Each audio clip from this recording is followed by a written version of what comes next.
Hello, and welcome to Aliwal TV. In this episode, I will be discussing the bull shark, which you can spot now. Bull sharks are an aggressive predatory species that can be found in tropical and subtropical coasts across the globe.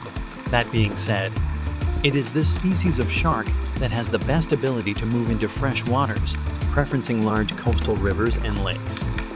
Moving from salt water to fresh water displays no problem for these sharks, but this is also the reason for this organism having more contact with humans than most species of shark.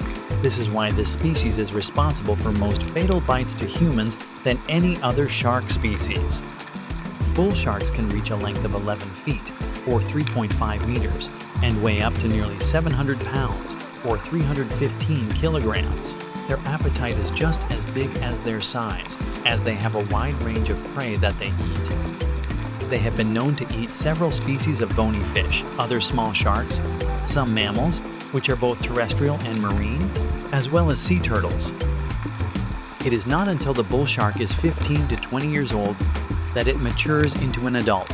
Once this happens and is ready for reproduction, the bull shark will mate and give birth to their young through a process called viviparity. Similarly to humans, viviparity is when sharks develop a placental connection to each pup during their gestation period, which is about 10 to 11 months. The pups will grow and live off of these placentas until their birth.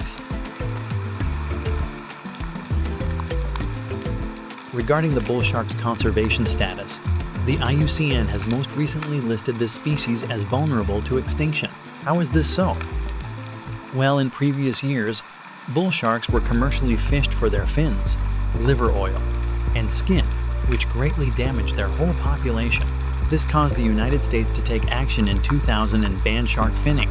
Even more recently, in 2022, the United States Congress also passed the Shark Fin Sales Elimination Act. This put an end to the country being a part of the global shark fin trade, although this doesn't mean that other countries will also stop this practice.